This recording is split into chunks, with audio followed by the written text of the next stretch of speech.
যুবতী মা উনিরা সকলকে পলাশপুরা মহিলা ছোট সমিতির পক্ষ থেকে আন্তরিক প্রীতি শুভেচ্ছা অভিনন্দন জ্ঞাপন করে আমরা শুরু করতে চলেছি আপনাদের আলোকিতের বাসিত মহারঙ্গমঞ্চে তৃতীয় ছৌ নৃত্যনাট্য। তাই তৃতীয় ছৌ নৃত্যনাট্য সম্পূর্ণ পৌরাণিক কাহিনী অবলম্বনে এই পালাখানি নতুন। তাই এই নতুন পালাখানি আমরা তুলে ধরবো আপনাদের আলোকিতের বাসিত মহারঙ্গমঞ্চে। তাই এই পালাখানির মধ্যে যদি কোনো ভুল ত্রুটি হয়ে থাকে তাহলে আমাদের ক্ষমা করে দেবেন। তাই এই পালাখানির নাম রেখেছেন ওস্তাদ। এই পালাখানি পৌরাণিক কাহিনী অবলম্বনে ওস্তাদ নাম রেখেছেন স্বর্গপুরে বেহুলা লক্ষ্মীন্দরের মনসা পূজা।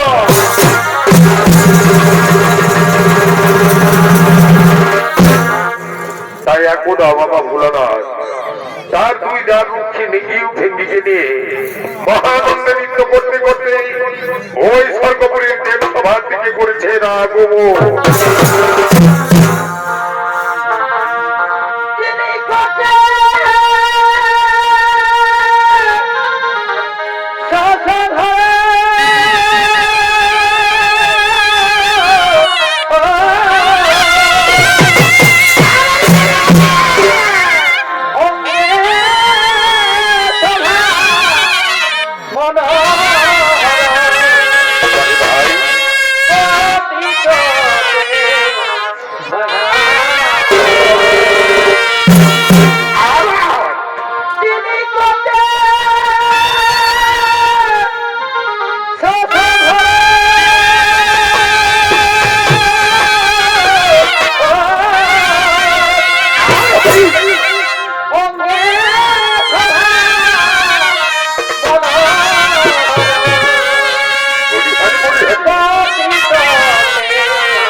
এতক্ষণে তাদের রয়ে তব কৈলাস ত্যাগ করে ওই স্বর্গের দেব সভার দিকে করেছেন আগমন। তাই শুনি দর্শক মন্ডলী এতক্ষণে বাবা ভোলানাথের ভূমিকায় যিনি নৃত্য অভিনয় করছে ইনি হলেন পলাশপুরা মহিলা ছোট সমিতির অন্যতম নৃত্যশিল্পী আশা সুহি।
তোমরা দুইজন তুমি এই মুহূর্তে এই স্বর্গপুর ত্যাগ করে যাও ওই দেবর্ষী নারদের কাছে। আর ওই দেবর্ষী নারদকে তব করো আমন্ত্রণ। ওকে গিয়ে বলো তব ওগো দেবর্ষী নারদ, তবে বাবা ভোলানাথ স্বর্গের দেব সবাই রয়েছেন উপস্থিত, তাই তোমারে করেছে আমন্ত্রণ। বাবা ভোলানাথের ওই দেবর্ষী নারদের বড় প্রয়োজন, তাই আপনি এক্ষুনি তৎক্ষণাৎ তব করো ওই স্বর্গের দেব সভায় আগমন। ঠিক আছে প্রভু, তাই হবে। আপনার দেওয়া প্রতিশ্রুতি আমরা অক্ষরে অক্ষরে করিব পালন। এক্ষুনি তবু আমরা ওই দেবর্ষী নারদেরই করিব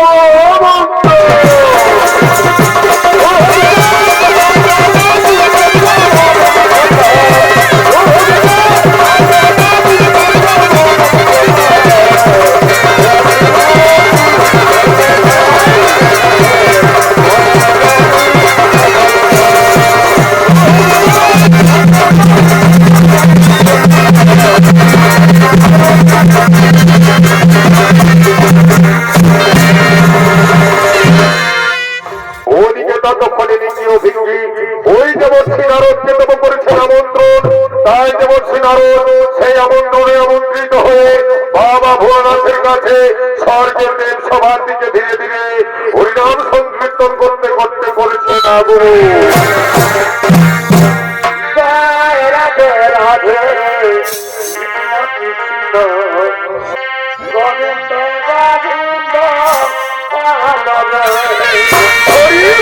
হরি বল হরি বল।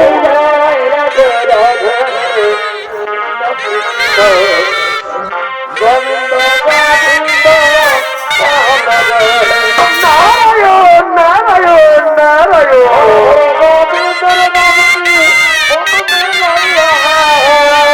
হরি ভাই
সবাই কেন বা ডেকেছেন আমায়? তুমি তো মনে রেখো, তুমি তো জানো সেই 10 বছর পূর্বে তো আমি করেছিলাম তবু এই দেব সভায়, এই স্বর্গের দেব সভায় করেছিলাম ওই নৃত্য উৎসবের আয়োজন। তাই সে নৃত্য উৎসবের আয়োজনের মোর বড় প্রয়োজন, তাই তো তোমারই করেছি আমি আমন্ত্রণ। ও তাই বলুন প্রভু, তাই বলুন। আপনার কথায় আমার তব সমস্ত কথাই মনে পড়ে গেল। বলুন প্রভু দয়াময়, কি করিতে হইবে মরে এখন? ওগো দেবর্ষী নারদ, তোমারে করিতে হইবে, তব যেতে হবে তোমায় ওই প্রত্যেক দেবগণের দেবালয়ে 33 কোটি দেবগণের তব তোমারে করিতে হইবে আমন্ত্রণ। তারা যেন সকলেই এই নৃত্য উৎসবে সকলেই যেন করে অংশগ্রহণ। তাই হবে প্রভু, তাই হবে। আপনার কথাই শিরোধার্য, আপনার কথা অক্ষরে অক্ষরে তবে করিব পালন। আমি এই মুহূর্তেই সমস্ত দেবগণের দেবালয়ে গিয়ে করিব তাদের আমন্ত্রণ। নিশ্চয় আপনার নৃত্য উৎসবে তারা সকলে এখানে করিবে অংশগ্রহণ।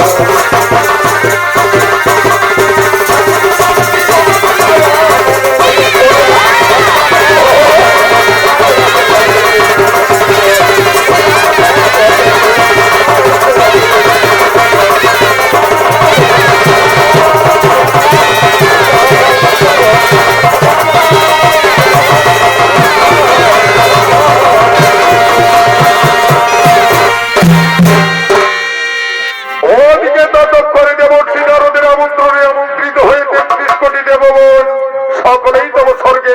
সভায় বাবা ভোলানাথের নিত্য উৎসবের আয়োজনে ছুটে চলেছেন করিতে অংশগ্রহণ।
ধীরে ধীরে তারা করছেন আগমন। রয়েছেন দেবরাজ ইন্দ্র, বরুণ, যমরাজ, চিত্রগুপ্ত ও যেমন সেনারদ সহ সকলেই করিতেছেন আগমন।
হে দেবগণ, নিজ নিজ সিংহাসন তব কর গ্রহণ। আজ তবে সেই 10 বছর পূর্বে যেমন ভাবে তবে এই স্বর্গের দেব সভায় হয়েছিল নিত্য উৎসবের আয়োজন, সেই নিত্য উৎসবের আয়োজন আমি তব করিব এখন। তাই মনে রাখবেন, আজ এইখানে এই স্বর্গের অপ্তরিগণের হইবে তব নিত্যেরই আয়োজন। তাই ওদিকে এতক্ষণে বাবা ভোলানাথের অনুরোধে ওই স্বর্গের অপ্তরিগণ সকলে এই নৃত্য উৎসবে করিবে অংশগ্রহণ। কিন্তু ওই নৃত্য উৎসবে অংশগ্রহণ করার জন্য রয়েছেন ওই তাদের সঙ্গে বেহুলা। যে বেহুলা তব বিয়ের রাতে বাসরেতে হারাইছিল সর্পাঘাতে তার স্বামীর লোহার বাসর করে, সেই বেহুলা তার মৃত স্বামীরে লয়ে নদীতে কোলার মান্দাসে ভাসতে ভাসতে কিনারা এসে উপস্থিত হয়েছিলেন এবং তার স্বামীর প্রাণ ফেরানোর জন্য এসে সেই কিনারা এসে থেকেছিল। আর সেই কিনারা থেকে ওই তব নেতাই ধবিন তারে লয়ে তব স্বর্গপুরে এসেছিল তার পতির প্রাণ ফেরানোর জন্য। তাই এতক্ষণে সেই বেহুলা ওই নর্তকীগণের সঙ্গে নেতাই ধবিনের কথায় নৃত্য পরিবেশন করতে ধীরে ধীরে রম্ভা দিল তোমাদের সঙ্গে স্বর্গের দেব সবাই নৃত্য করতে করিতেছে না গো। ও তুই চলে গেলি কলজাটা ছাড়ে রে, এ বাবা রে, ও তুই চলে গেলি কলজাটা ছাড়ে রে, আমি কাঁদে মরি আছাড়ে আছাড়ে। এত বড় বিছেরে বাচ্চা, আধা দিনে দাগা দিলি আমাকে খেপার পাড়া করে গেলি, কেমন হলো এগো আধা দিনে দাগা দিলি আমাকে খেপার পাড়া করে গেলি। আমার শুধু তোকে মনে পড়ে রে, পড়বে এখন আমার শুধু তোকে মনে পড়ে রে, আমি কাঁদে মরি আছাড়ে আছাড়ে।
আমি আজ হয়েছি মুগ্ধ। ওই সর্বপুরে যেমন ভাবে আমি করেছিলাম এই সর্বপুরে নৃত্য, এই নৃত্যোৎসব কিন্তু আমি কখনো কোনোদিনই দেখিনি এই সর্বপুরে। আজ এই নৃত্যোৎসবের আমি প্রশংসায় পঞ্চম।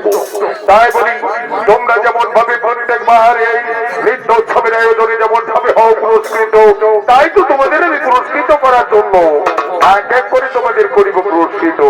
তাই অবরম্ভা তুমি এসো, করো তব তোমার পুরস্কার গ্রহ।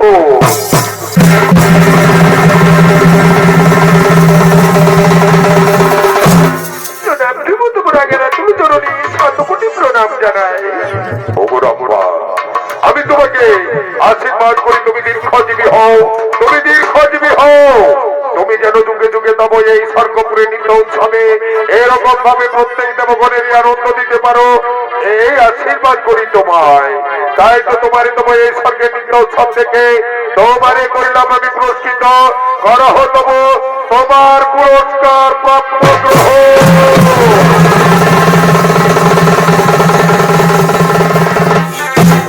এদিকে রম্ভা ততক্ষণই তার পুরস্কার নিয়ে নিজ জায়গাতে তবু করিলেন গমন।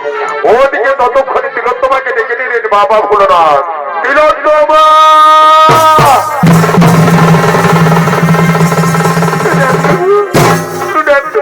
তুমি চরণী সাধুকুনি জানাই শোনা।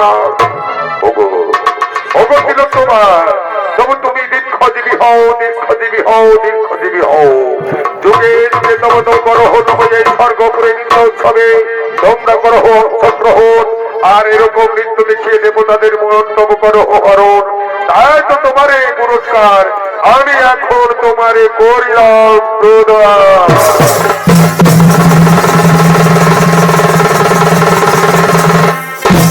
এতক্ষণে মর্তলোক থেকে আসা তবু সেই বেহুলা যিনি তবু নিতাই ভগিনীর হাত ধরে তবু করেছেন এই স্বর্গপুরে আগমন, তার স্বামীর প্রাণ ফেরানোর জন্য এই করেছেন নৃত্য, সে তবু তার পুরস্কার করিতে গ্রহণ চলেছেন এতক্ষণে বাবা ভোলানাথের দিকে ধীরে ধীরে আগমন। ভগবানী তোমার পুরস্কার আমি করিব প্রদান। তুমি চরণী শতকোটি প্রণাম। আমি যে তোমার কখনো কোনদিন দেখিনি তব এই স্বর্গপুরে, কিবা তোমরা আমি কোথায় তব ধাম, কিবা জন্য তব আসিয়াছ হেতাই কহ কহ তব মরে।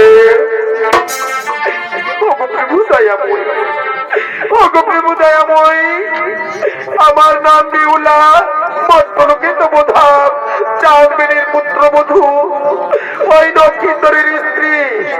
তাই তো আমার স্বামীরে দেব ওই বাসো ঘরে ফুলসজ্জার রাত্রি দেব করেছে সর্বাখ্যাতে জারি করেছে মৃত্যুবরণ।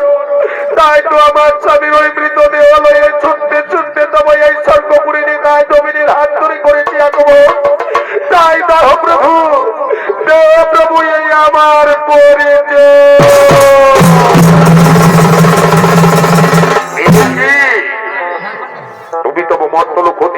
শুনে তাই ধবিনীর হাত ধরে তোমার স্বামীর তবু ফিরাইতে প্রাণ। বলো মা বলো, তুমি কি চাও, কিবা জন্য তবু এসেছো এখানে? তোমার এই নৃত্য দেখে আজ তবু হয়েছে সমস্ত দেবগণ মগ্ন। বলো তুমি কি পেলে তবু হইবে সন্তুষ্ট? প্রভু দয়াময়, প্রভু দয়াময়, চাইনি তবু আমি কিচ্ছু, চাইনি আপনার কাছে পুরস্কার, আমি চাই তবু আমার স্বামীর প্রাণ ভিক্ষা। তোমার স্বামীর প্রাণ ভিক্ষা? ওগো বেহুলা, তুমি কি বলছো? তোমার স্বামীর কি হয়েছিল, কিনা ভাবে তোমার স্বামীর হয়েছে মৃত্যুবরণ? আমি তো তা জানি না কোনো কারণ, কেমন ভাবে আমি তবু তোমার প্রাণ স্বামীর তবু ফিরাইব প্রাণ, আমি এ কথা কিছুতেই বুঝতে পারিনি। বলো বলো বেহুলা বলো, তোমার স্বামীর মৃত্যুরই কারণ? ওগো প্রভু দয়াময়, আমি তবু আমার বিয়ের রাত্রে ফুলসজ্জার দিনে আমরা লোহার বাসন করি, সেই ফুলসজ্জায় সজ্জিত এই অবসরিত অবসর্প ওই বাসন করে প্রবেশ করে তবু আমার স্বামীর করেছে দংশন। যেই না করেছে দংশন, স্বামী চিৎকার করে উঠেছে বাঁচাও বাঁচাও বলে, আমি সঙ্গে সঙ্গে স্বামীর হাতের ওই জাতি রয়ে তবু ওই সর্পের লেজে করেছি আঘাত, তার লেজ হয়েছে খণ্ডন। তাই সেই লেজ আমি এখনো রেখেছি আঁচলে বেঁধে, আমার কাছে রয়েছে সে বর্তমান। ও তাহলে তোমার স্বামীর সর্পাঘাতী হয়েছে মৃত্যুবরণ। তুমি বলেছ যে তোমার স্বামীর মৃত্যুবরণের সময় তুমি সেই সর্পের নাকি জাতি দিয়ে মেরেছ আঘাত, তাই তো তা হয়েছে লেজ খণ্ডন, তাই সেই লেজ নাকি তোমার আতরে বাঁধা। দেখাও দেখাও বিহুলা, ওই ওই সর্পের লেজখানা তোমার প্রমাণ স্বরূপ আমি দেখতে চাই, তারপরে তার আমি করিব বিচার। এই দেখুন প্রভু, আমার রাজনীতি বাঁধার মধ্যে সর্পের লেজখানা আমি এখনো লয়ে ঘুরে বেড়াচ্ছি। দেখি দেখি দেখি, এই তো সত্যি সত্যি তো সেই সর্পের লেজখানা তুমি নিয়ে বেড়াচ্ছ, কিন্তু এই কাজ কোন সর্প করেছে কি করে আমি জানবো? ওগো ওগো, তুমি দুঃখিনী দয়ালু ওগো মেয়ে, তুমি তবু বসো, আমি আমার দেবগণের জিজ্ঞাসা করে দেখি তোমার স্বামীর মৃত্যুর কারণ কেউ জানে কিনা, তাই আমি জেনে নিচ্ছি। ওগো 33 কোটি দেবগণ, তোমরা সকলে রয়েছ তবু আজ এখানে উপস্থিত। ওই ওই ওই দুঃখিনী মেয়েটার স্বামীর তবু হয়েছে মৃত্যুবরণ, তার স্বামীর ফেরাইতে হবে প্রাণ। আমি তো কোনো বুঝতে পারছি না তার কি হয়েছে কি না হয়েছে, বলো তবু তার মৃত্যুরই কারণ। সঙ্গে সঙ্গে বরুণদেব উঠে বললেন, আমি জানি প্রভু, আমি জানি তার স্বামীরই মৃত্যুরই কারণ। যেই দিন তবু ওই লক্ষিন্দরের বিবাহে পরে ওই লোহার বাসর ঘরে তারা হলো সজ্জায় সজ্জিত, একটা অবসরে মনসা আমার কাছ থেকে চেয়ে নিয়েছিল সপ্তখানি বেগ, আর চেয়ে নিয়েছিল তবু সেই কাল নিদ্রা, আর ওই সপ্তখানি বেগ দিয়ে তার মনসন ঘটিয়ে আর ওই কাল নিদ্রা দিয়ে নিদ্রাভূত করেছিল বেহুলা লক্ষিন্দরকে। তারপর তার সর্বগুণে দিয়ে তার স্বামীরই করাইছে দংশন। এই তো তোমার কাছ থেকে আমি একটা ভালো কথা শুনলাম, আর কি কোনো দেবগণ জানো এই ব্যাপারে কিছু? সঙ্গে সঙ্গে যমরাজ উঠে বললেন, হে প্রভু, আমি জানি যেদিন লক্ষ্মীন্দরীর সর্পাঘাতে মৃত্যু হয়েছিল সেই অবসরেই আমি তার ওই মৃত আত্মাকে নিয়ে আসার জন্য যাচ্ছিলাম। সঙ্গে সঙ্গে মাছ পথে হাতকে ধরেছিল ওই বেহুল, ওই মানসা বলেছিল, ওগো যমরাজ, তুমি যেও না, তুমি ফিরে এসো ফিরে এসো ফিরে এসো। ওই লক্ষ্মীন্দরের মৃত আত্মা তুমি কিছুতেই নিয়ে যেতে পারো না। আজ এই মনসা তোমাকে আদেশ করছে তুমি এখান থেকে ফিরে যাও। লক্ষ্মীন্দরের মৃত আত্মা তুমি জমালয়ে নিয়ে যেও না, নিয়ে যেও না, নিয়ে যেও না। তাই তো এই কাজ সম্পূর্ণ সেই মনসা করেছে। তাহলে তাহলে মনসাকে কোথায় পাওয়া যায় তার তো ঠিকানা আমি কিছু জানি না। কেউ কি তোমরা জানো? সমস্ত দেবগণের মধ্যে কেউ কি জানো? সঙ্গে সঙ্গে দেবরাজ ইন্দ্র বলেছিলেন, হে প্রভু, আমি জানি তার ঠিকানা। ওই মনসা থাকে তব সিজুয়া পর্বতে সিজুয়া বাসিনী হয়ে সমস্ত সর্বগণের লয়ে তবছে ওই সিজুয়া পর্বতে করে বসবাস। ও তাই হোক, তাই হোক। এসো দেবগণ, আজ ওই দিন দুঃখিনী মেয়েটার স্বামীর প্রাণ ফেরাতে আজ মনসার আমরা করি আরাধন। তারই মঙ্গল গীতি থেকে মঙ্গল গীত করে তাকে ডেকে নেব তব এখানে। এতক্ষণে সমস্ত দেবগণ বেহুলার স্বামীর প্রাণ ফেরানোর জন্য ওই মনসার আরাধনায় তবু সকলেই হলেন রত।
কিবা জন্য পড়িয়াছো মোর আরাধন, কিবা মোর প্রয়োজন, এই জনসভাতে কেন তবু মোর নাই?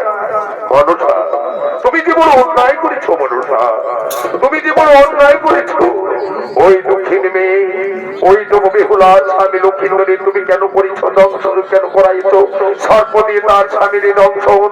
তাই তো সেই তার স্বামীর মৃতদেহ লয়ে কলার মন্দাসে ভাসতে ভাসতে ওই নদীর কিনারায় ওই তবনে তাই ছবিদের হাত ধরে স্বর্গপুরী করেছে আগমন।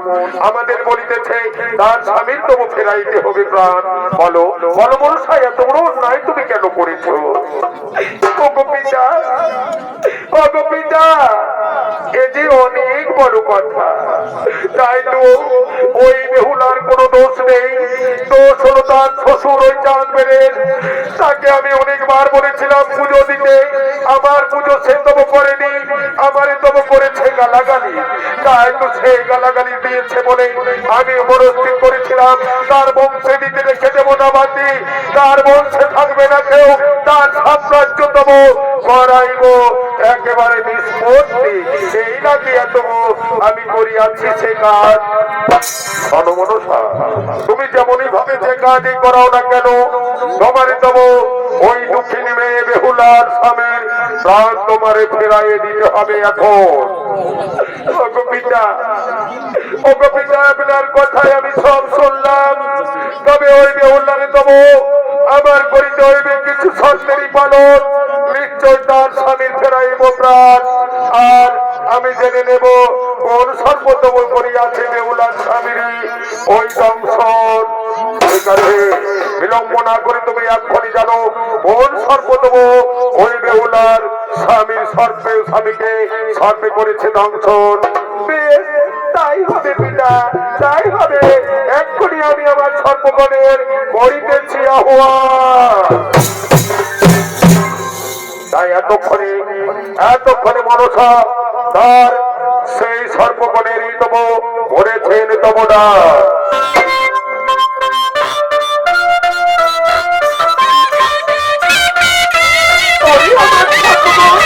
তোরা সকলে কি দুয়ারে এই সর্বগণের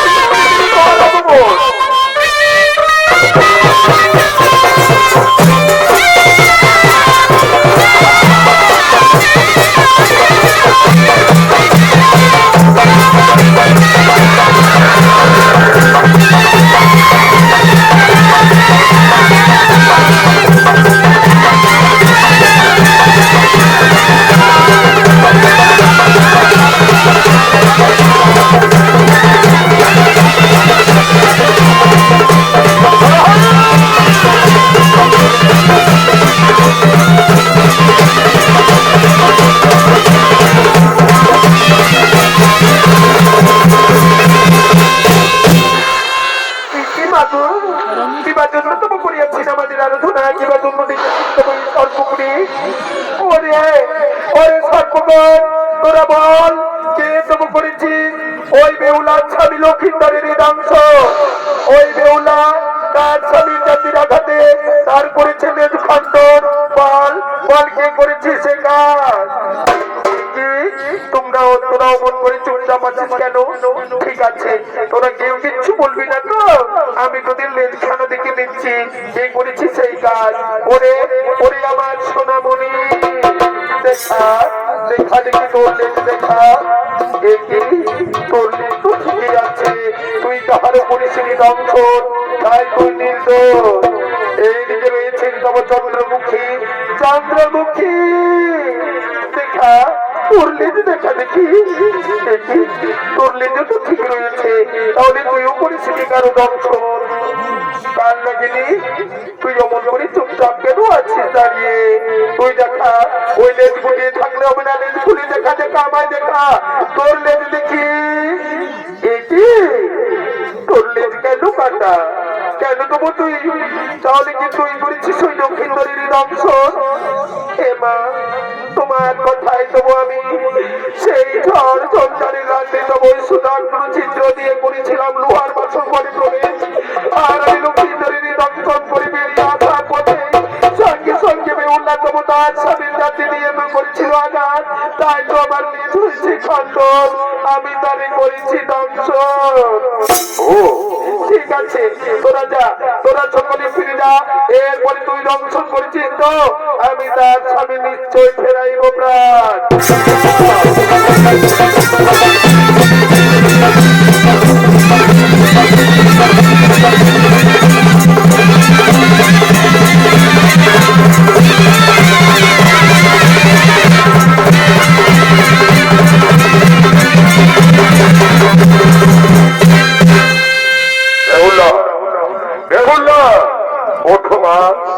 এই তো প্রমাণ হয়ে গেছে এই মনসা তার সর্বগণের দিয়ে তোমার স্বামী করিয়েছে প্রাণ হরণ। তাই মনসা তুমি শুনে রেখো, মনসা এই মুহূর্তে বেহুলার স্বামী তুমি ফিরাইয়ে দাও প্রাণ। দেব পিতা দেব, কিন্তু আমি যে আগেই বলেছি কিন্তু কিছু শর্ত তবু তারি করিতে হইবে পালন, তবে তার স্বামীর আমি ফেরাইব প্রাণ। বেহুলা তুমি কি পারবে মা? পারবে কি ওই মনসা শর্ত করিতে পালন? নিশ্চয়ই পারবো। দয়াময়, আমি এত দূর যখন আসতে পেরেছি তখন তার শর্ত আমি অক্ষরে অক্ষরে করিব পালন। বলো মা বলো, কি তোমার সেই শর্ত? আমি তবু করিব পালন।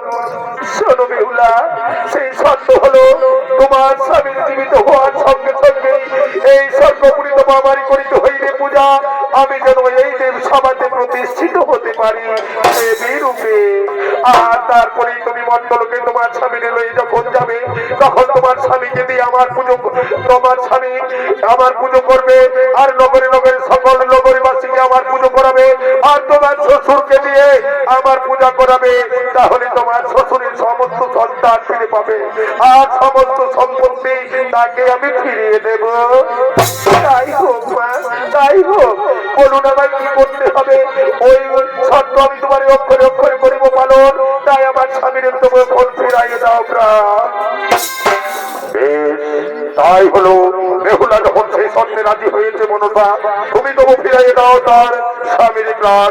দাও দাও বেহুলা, তোমার স্বামীর ওই মৃত জীর্ণ হস্তি আমায় দাও। দেখি তোমার স্বামীর ওই মৃত জীর্ণ হস্তি সব ঠিক আছে কিনা। দেখুন প্রভু, আমি যে আমার স্বামী ওই জীর্ণ হস্তি গুলো আমি একটাও কোথাও ফেলিনি। এই পুটুলিতে রয়েছে বাঁধা, একটা হস্তিও কোথাও আমি ফেলে আসিনি। দেখুন প্রভু, এই পুটুলিতে রয়েছে তবে সেই হস্তি।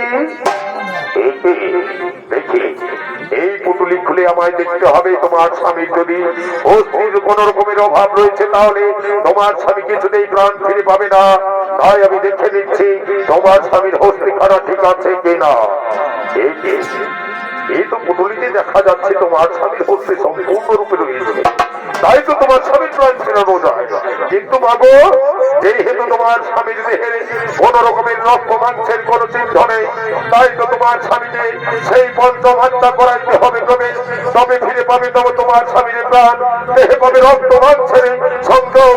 তাই তো তুমি শুনে রেখো, তোমাকে তোমার এই স্বর্গপুর ছেড়ে ওই মর্তলোকে যেতে হবে, আর ওই মর্তলোকে গিয়ে দাঁড়ে দাঁড়িয়ে তবু তোমায় যে করিতে হইবে ভিক্ষা। আর সেই পঞ্চম ভিক্ষালয়ে তবু সেই পঞ্চম ভিক্ষা নিয়ে পঞ্চম ভিক্ষালয়ে মানুষের কাছে আশীর্বাদ লইয়া আসবে, আর মায়ের পদতলে তবু সেই পঞ্চম ভিক্ষা করবে অর্পণ। নিশ্চয় তোমার স্বামী ততক্ষণে ফিরে পাবে তবু প্রাণ। তাই হবে প্রভু, আমার সেই সময় দিন প্রভু, আমি আজ করি দেবো এই সর্বপুর ছেড়ে মর্তলোকে করিব পদার্থ।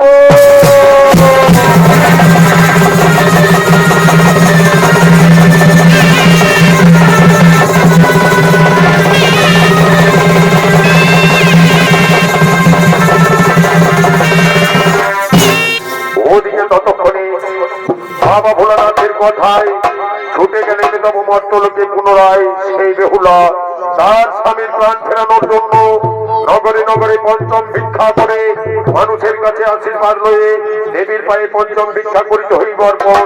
তাই রাজ দরবারে রাজ পরিবারের একজন পুত্রবধূ হয়ে সে তবু ভিখারিনীর মতো ভিক্ষা করতে করতে ও রাজ্যের সমস্ত ওই প্রজাদের কাছে ভিক্ষা করার জন্য ধীরে ধীরে করেছে না গো।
আমি জীবনও আমাকে জীবন কপাল পোড়াবা।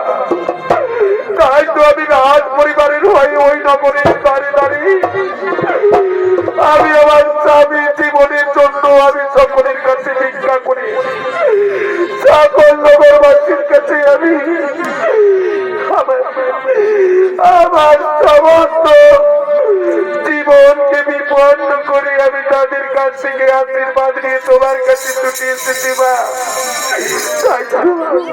তাই তো এই পঞ্চম ভিক্ষা আমি তোমার পায়ে করিব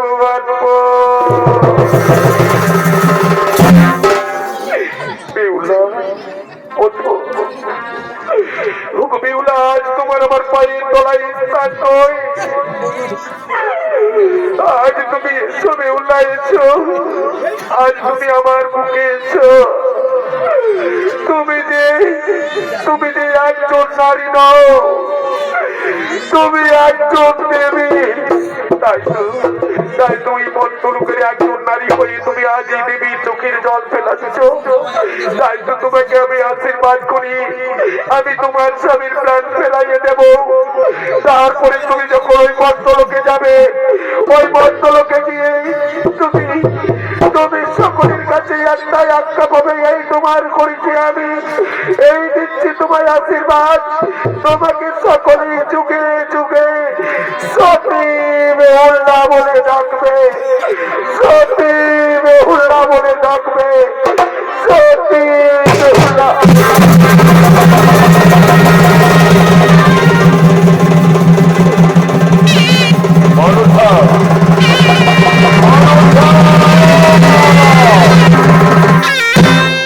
তুমি আর বিলম্ব না করে এখনই ওই অভাগা মেয়েদার স্বামীরে তুমি ফিরাইয়ে দাও প্রাণ।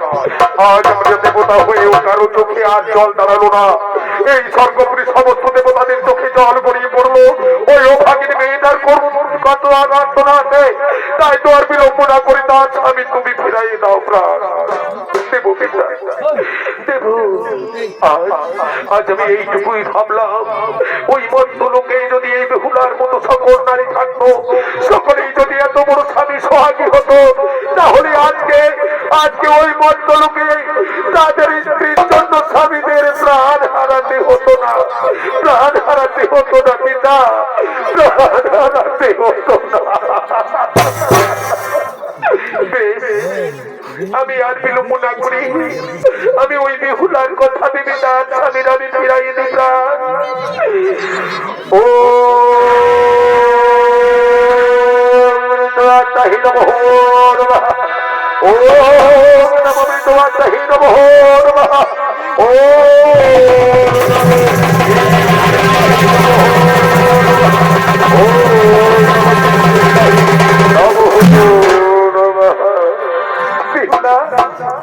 ওই দেখো কি করেছো তুমি বেহুলা, আমাকে কেন তুমি এখানে নিয়ে এসেছো? এই যে চারদিকে আমি তাকিয়ে দেখছি শুধু দেবতাদের মুখ, আমি কেন তোমার এখানে বলো বলো বেহুলা, কেন তোমার আমার এখানে নিয়ে এসেছো বলো? স্বামী, সে কথাটি আজকে আর বলার সময় নেই। ওই কথা বলতে গেলে যে অনেক বড় ইতিহাস, সেই ইতিহাসের কথা যদি তোমায় শুনতে হয়, চলো আমি তোমায় মধ্যলোকে নিয়ে গিয়ে ওই শ্বশুরালয়ে বসিয়ে তোমার আমি সমস্ত কথা শুনিয়ে দেব।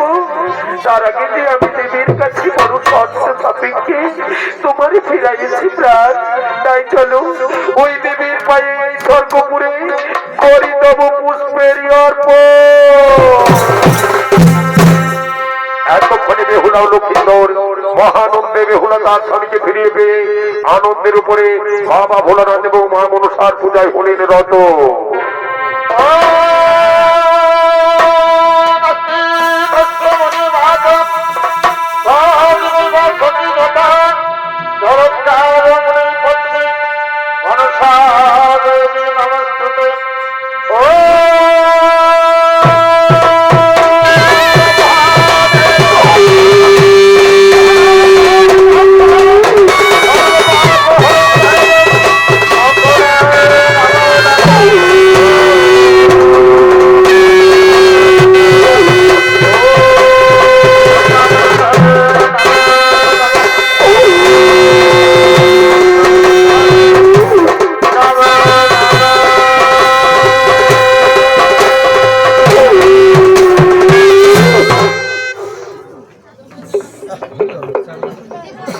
এতক্ষণে দেবো সেই স্বর্গপুরে ওঠো বিহুলা, ওঠো।